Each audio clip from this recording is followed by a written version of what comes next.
My name is Eleanor Vance, and on the night of my 25th wedding anniversary, my husband handed me a silver locket. At 49, I expected it to be a symbol of our life together. Instead, as Boston's elite mingled in our home downstairs, he leaned in and calmly said, "I want a divorce." He wasn't just leaving me for his younger protege. He was announcing it to everyone that night, and my only job was to stand there and smile through the destruction of my entire world. But he made one mistake. That locket held a secret he never intended for me to find. Before I tell you how I unraveled his empire of lies, let me know where you're watching from in the comments. Hit that like and subscribe button, and if you've ever had to become stronger than you ever thought possible, trust me, you're going to want to hear what happened next. I stood in the mirror, smoothing the silk of my navy dress. The one David always said made my eyes look like the Atlantic on a clear day. The house hummed with the quiet efficiency of hired staff, their footsteps soft on the polished oak floors of our Beacon Hill home. Tonight was our 25th anniversary, a milestone that felt more like a monument to endurance than love. The dining room gleamed, crystal chandeliers, white roses in low vases, the kind of perfection that took weeks to orchestrate but looked effortless. I was good at this, the role of the flawless wife, the architect of a life that wasn't mine. David entered without knocking, his tailored suit sharp enough to cut glass. He held a small velvet box, his smile as practiced as ever. "For you," he said, handing it over. Inside was a silver locket, antique and simple, not his usual style of ostentatious gifts. I traced its edges, expecting some warmth, some flicker of the man I married. Instead, he leaned against the dresser, his voice calm, transactional. "Ellie, I want a divorce." The words landed like a physical blow, stealing my breath. He kept talking, about Sasha Reed, his protege, about how she fit his vision for the future, how this was just the next step for his brand. His brand. Not our life, not our family, just his empire. I stared at the locket, my fingers trembling, as he outlined terms like he was closing a real estate deal. Separate, amicably. Keep it civil, for appearances. The doorbell chimed. Guests. I wanted to scream, to throw the locket at his head, but the first wave of Boston's elite was already spilling into our foyer. Senators, developers, the kind of people who measured your worth by your last name. David's hand grazed my back, guiding me downstairs, his smile now dazzling for the crowd. "We're announcing it tonight," he whispered. "You'll smile, Ellie, you always do." I did, through the toasts, the clinking glasses, the laughter that felt like shards in my chest, I smiled. David took the floor, his voice smooth as he announced our amicable separation, painting me as the gracious wife stepping aside for his new chapter. The room applauded, their pity cloaked in polite nods. I stood there, the perfect hostess, my world crumbling in silence. By the time the last guest left, I was hollow, the locket still clutched in my hand, its cold metal the only thing anchoring me to the earth. The party's aftermath was a blur of champagne flutes and half-eaten canapes. I sat alone in the guest room, the locket on the nightstand like a taunt. David had already left for his penthouse downtown, probably with Sasha. I tried to call Leo, our son, but his phone went to voicemail. My fingers hovered over Jenna's number, my best friend, my confidant, but I couldn't face her pity. Not yet. I wandered the house, its perfection mocking me. The marble countertops, the custom bookshelves I'd designed in another life, they were all part of the cage I'd built for myself. I'd been a promising architect once, with dreams bigger than this suburb, but David's ambition had swallowed mine, and I'd let it happen, trading blueprints for dinner parties, my career for his spotlight. In the kitchen, I poured a glass of wine, then another. The locket caught the light, and I picked it up again, my anger flaring. I wanted to smash it, to destroy something the way David had destroyed me. Instead, I fumbled with the clasp, expecting an empty space for a photo, but it popped open, revealing a tightly folded slip of paper. My hands shook as I unfolded it. No words, just a string of letters and numbers. X7B-492, KL8. A code, not a bank account, not a password I knew. It was a question mark, sharp and unsettling, like a crack in the foundation of David's perfect world. The weeks that followed were a descent into a cold, calculated hell. David's lawyers were sharks, their briefcases stuffed with a prenup I'd signed in my 20s, too in love to read the fine print. They froze our joint accounts, leaving me with a dwindling savings account and a credit card that screamed declined at the grocery store. David's narrative spread like wildfire. Ellie Vance, the unstable wife, unable to cope with the pressures of their high-profile life. He dug up my postpartum depression from after Leo's birth, a private pain I'd shared with him in vulnerability, and weaponized it. Whispers followed me at the country club, the charity boards, the school pickup lines I no longer had a reason to join. I was a ghost in my own life. Leo was the hardest cut. He called me one night, his voice tight with frustration. "Mom, why can't you just take the settlement? Dad's being generous." Generous. The word stung like he'd slapped me. He was at Harvard 19 and already swayed by his father's charisma, his promises of internships at Vance Properties. "Sasha's good for the business," he said, echoing David's script. "Don't make this harder than it needs to be." I pleaded with him, my voice breaking, but he hung up, leaving me with the dial tone and a fresh wound. My son, my heart, had chosen his father's side. I moved into a one-bedroom apartment in a less glamorous part of Boston. The kind of place where the radiator hissed and the walls were thin. My life was now boxes of old clothes, a second-hand couch, and the locket, which I couldn't bring myself to throw away. One night, unpacking, I found it again, tucked in a jewelry box I hadn't touched in years. Anger surged, and I hurled it at the wall. It sprang open, the slip of paper fluttering to the floor. I stared at the code, X7B492KL8, its mystery a taunt. It was something, maybe nothing, but it was all I had left of David's secrets. I tried to rebuild, piece by piece. I sold my designer dresses for cash, pawned a pearl necklace David had given me for our 10th anniversary.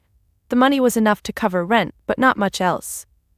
I started looking for work, something to keep me afloat. My architecture degree felt like a relic, but I landed a drafting job at a small firm, the kind of place that smelled of stale coffee and ambition. The pay was barely enough, but it was a start, a tether to the woman I used to be. The whispers didn't stop. At a charity gala I forced myself to attend, I saw David and Sasha across the room, their laughter a knife in my ribs. She was stunning, all sharp cheekbones and ambition, her hand on his arm, like she'd already claimed my life. Jenna pulled me aside, her eyes brimming with sympathy. "You're stronger than this, Ellie," she said, squeezing my hand. But her words felt hollow, like she was playing a part too. Back in my apartment, I pored over the code again, my mind racing. It wasn't a safe deposit box, not a password for any account I knew. I found my old architecture portfolio buried in a box. Sketches of buildings that could have been, bold and unapologetic. I ran my fingers over the pages, remembering the fire I'd once had. The code was a spark, a tiny ember in the ashes of my life. I didn't know what it meant, but I knew it was mine to unravel. The code consumed me. I'd sit at my rickety kitchen table, the slip of paper under a lamp, scribbling theories in a notebook. Was it a locker? A vault? A serial number for something David had hidden? I didn't know, but it was a puzzle, and puzzles were something I'd always been good at. My drafting job kept me busy, hunched over blueprints for strip malls and office parks, but it was the code that kept me awake at night, a lifeline to a part of me I thought I'd lost. One morning, at a city planning meeting, I felt a tap on my shoulder. "Eleanor Vance?" The voice was warm, familiar. I turned to see Marcus Thorne, his hair grayer than I remembered, but his eyes still sharp with that competitive glint from our university days. He'd been my rival once, always pushing me to be better, to dream bigger. Now, he was a name in Boston's architecture scene, while I was a nobody. "You were a legend back then," he said, his smile kind but curious. "What happened to you?" I wanted to shrink away, but his gaze held no pity, only recognition. We talked over coffee, and for the first time in months I felt seen, not as David's wife, but as Ellie, the architect who'd once designed a library that made professors whisper. Marcus didn't press, but he left me with his card and a quiet, "You're still that woman, Ellie, don't forget it." The code gnawed at me until I couldn't ignore it. I scraped together the last of my emergency funds, and hired a private investigator, a gruff man named Paul, who smelled of cigarettes and skepticism. He tracked the code to a high-security storage facility on the outskirts of Boston, the kind of place that housed secrets for the ultra-wealthy. I drove there alone, my heart pounding as I handed over the code. The clerk led me to a sterile, climate-controlled unit. Inside were no jewels, No cash, just a stack of ledgers, their pages filled with meticulous records. Land deals, shell corporations, kickbacks, all tied to a foundation in my name. My name. David hadn't just betrayed me, he'd set me up to take the fall for his crimes. I sat on the cold floor of the unit, the ledgers spread around me, my breath shallow. This wasn't just a divorce. It was a frame job, a decades-long lie that could land me in prison. But as I read, a strange calm settled over me. These ledgers were power. They were proof, and they were mine. For the first time in months, I felt a flicker of the woman I'd been. The one who designed buildings that could change a city's skyline. The one who didn't back down. I gathered the ledgers, my hands steady, and walked out into the night. The weight of David's secrets heavy in my arms but lighter than the cage I'd lived in for 25 years. The ledgers were my shield, but they were also a ticking bomb. I carried them to Daniel Miller's office, a cramped space above a deli in South Boston that smelled faintly of pastrami. Daniel was younger than I'd expected, with wire-rimmed glasses and a quiet intensity that made you feel he was already 3 steps ahead.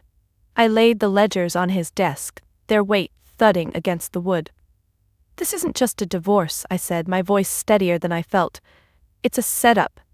He flipped through the pages, his brow furrowing, and when he looked up, his eyes were sharp with purpose.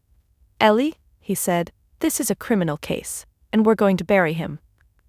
I didn't have much, but I had one clean asset, a small property from early in our marriage, before David's empire turned rotten. I sold it, using the money to start Veritas Designs, my own architectural consulting firm. The name felt right, like a promise to myself. My apartment became my office, my rickety kitchen table now covered in sketches and contracts instead of unpaid bills. It was small, but it was mine, a corner of the world where I could be Ellie again, not Mrs. David Vance. Daniel suggested we play our first card carefully. He leaked a single, redacted page from the ledgers to a financial journalist, a woman named Clara who'd been sniffing around Vance properties for years. It didn't name David, but it hinted at corruption in Boston's real estate world, enough to make the market twitch. I saw the news hit one morning over coffee, a headline about suspected fraud in the sector. David's face flashed on my phone screen, his jaw tight at a press conference, denying everything with that polished charm. I smiled into my mug. He was rattled. Good. My first client came through Marcus, a small public park project, nothing grand, but it was a canvas for my ideas, curving paths, native plants, a space that invited people to breathe. I poured myself into it, sketching late into the night, my hands remembering the joy of creation. At the site meeting, the client, a city planner with kind eyes, shook my hand and said, "Marcus said you were the best. I see why." I stood a little taller, the weight of years lifting just a fraction. For the first time, I wasn't David's wife or Leo's mom. I was Eleanor Vance, architect. That night, I walked through my apartment, the locket on my table catching the light. I didn't open it, I didn't need to. The code had led me here, to this moment of reclaiming myself. I wasn't whole yet, but I was building something new, brick by brick, just like the park. I fell asleep with my sketchbook open, lines of a future I could almost touch. Jenna called me on a gray Tuesday, her voice thick with tears. "Ellie, we need to talk, please." I met her at a cafe, the kind of place we used to haunt in our 30s, laughing over martinis. She looked flawless, as always, her blonde hair swept into a chignon, but her eyes darted nervously. Over coffee, she confessed she'd known about David's difficulties for years. "I didn't want to hurt you," she said, reaching for my hand. "But you need to let this go. The investigation, the fighting, it's tearing you apart." She slid an envelope across the table, thick with cash. "From a friend who cares," she whispered. I didn't touch it. My stomach churned as I pieced it together. David's money funneled through my best friend. I stood, leaving the envelope and Jenna's apologies behind. The betrayal cut deeper than David's divorce papers, a knife twisted by someone I'd trusted with my secrets. I walked home in the rain, my heart a tangle of anger and grief. Jenna had been my anchor, my safe harbor. Now she was just another piece of David's game. The fallout came fast. My park project hit a snag, permits delayed, paperwork lost in bureaucratic limbo. I knew David's fingerprints were on it, his influence like a shadow over the city. Then Marcus called, his voice tight. "They're coming for me, Ellie. Anonymous tips to the licensing board, whispers about my firm's finances. David was trying to isolate me again, to cripple the one ally I had. I felt the walls closing in, the air growing thin. This wasn't just about money anymore. It was about my name, my work, my chance to stand on my own. I sat in my apartment, the ledgers locked in Daniel's safe, my sketches scattered around me. The locket gleamed on the table, a reminder of how far I'd come, and how much I could still lose. I wanted to give up, to curl into the pain and let it swallow me. But then I thought of the park, of the people who'd walk its paths, of the woman I was fighting to become. I picked up my pencil and started sketching again, each line a defiance, a promise to keep going, no matter the cost. The break-in came on a Tuesday night. I came home to find my apartment door ajar, the lock scratched and splintered. Inside, drawers were yanked open, papers strewn across the floor. My heart pounded as I checked for the ledgers. They were safe with Daniel, thank God. But the message was clear. David knew I had something, and he was willing to cross lines to get it back. The next day, my inbox filled with anonymous emails, cryptic threats, phrases like, "You're in over your head," and "Stop before it's too late." I changed my locks, but sleep didn't come easy after that. Then Sasha Reed called. Her voice was a whisper, trembling with fear. "Ellie, I need to meet you. Alone." We met in a dive bar on the edge of town, her usual polish replaced by a hoodie and dark circles under her eyes. "He used me," she said, her hands shaking as she slid a flash drive across the table. "Recordings. David talking about the fraud, about framing you. He's got me on some of the paperwork too. He's blackmailing me to keep quiet." She wanted immunity, a way out. I took the drive, my pulse racing. This was the key, the proof that could end him. But the victory was bittersweet. That night, Leo showed up at my apartment, his face a storm of anger and confusion. "Why are you doing this, Mom?" he shouted. "You're tearing our family apart for what? Money? Revenge?" His words cut deeper than any threat, each one a reminder of the boy who used to curl up in my lap, now standing against me. I tried to explain, to tell him about the ledgers, the lies, but he wouldn't listen. "Dad warned me you'd lost it," he said, his voice breaking. "I thought he was wrong." He left, slamming the door, and I sank to the floor, the flash drive in my hand. To save myself, I might lose him forever.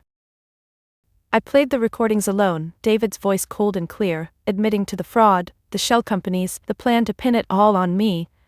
It was everything I needed, but it felt like ash. My son's face, his betrayal, haunted me. I clutched the locket, its weight a reminder of the cost of truth. I wasn't just fighting David anymore, I was fighting for Leo.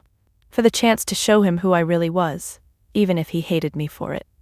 The Boston Architects Gala was a glittering affair, held in a downtown ballroom with soaring ceilings and chandeliers that cast a golden glow over the city's elite. I stood in front of my mirror, slipping into a dress I'd designed myself.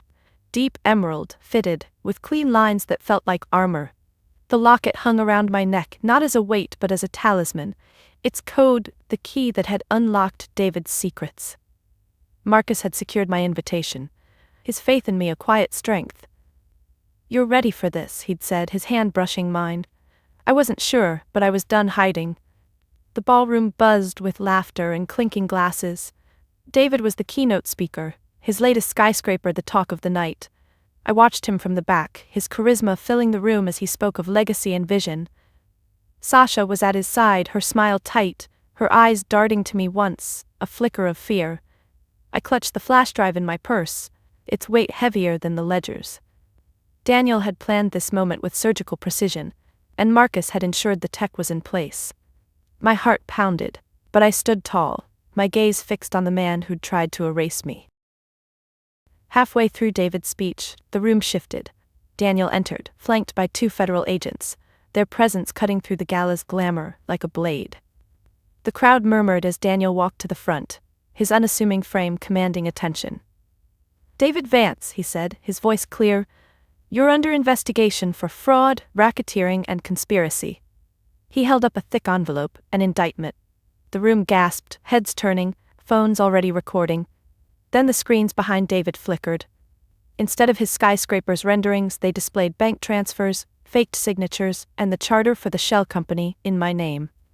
David's voice echoed from the recordings, cold and damning, admitting to every crime.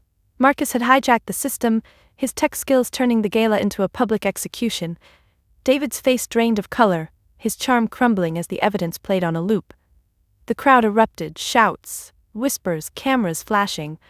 I saw Sasha slip out a side door, her deal with Daniel keeping her safe. I didn't care about her.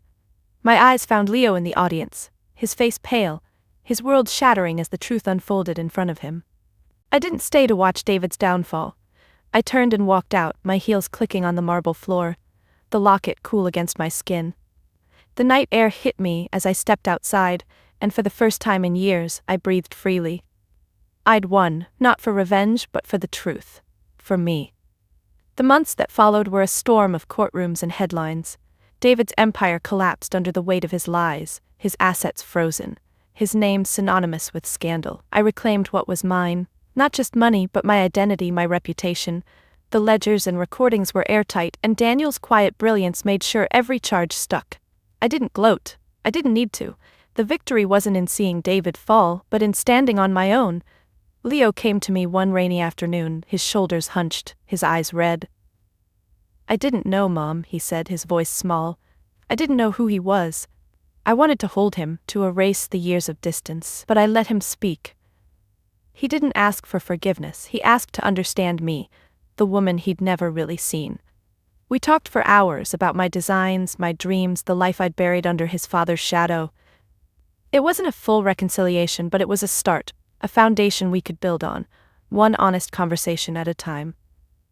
A year later, I stood at the edge of my public park, its paths winding through wildflowers and benches that invited strangers to rest. Veritas Designs had grown, its name now whispered in architectural circles for its integrity and vision.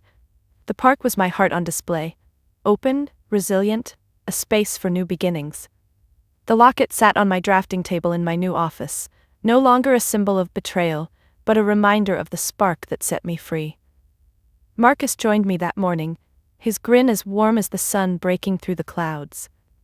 Architectural Digest wants a feature, he said, leaning against a tree. They're calling you a visionary. I laughed, a real laugh, the kind that felt like it belonged to me. We stood together, partners in every sense, looking out over the park and the city beyond. David's skyscraper loomed in the distance, but I didn't see it. My eyes were on the open space I'd created, the future I was writing with my own hands. I held my sketchbook, its pages filled with new ideas, new dreams. The locket had led me here, to a life I'd almost forgotten I could claim. The skyline was mine now, not to conquer, but to shape. One design, one truth, one step at a time. They tried to break me, erase me, and use my legacy as a stepping stone. But they made a crucial mistake. They underestimated my scars. This story is my proof that our deepest wounds can be forged into our greatest weapons. The lesson I learned is that you are never just a victim. You are a survivor, and your story has power. Thank you for listening. If my journey resonated with you, please subscribe and share your own story of survival in the comments below. Never forget your worth.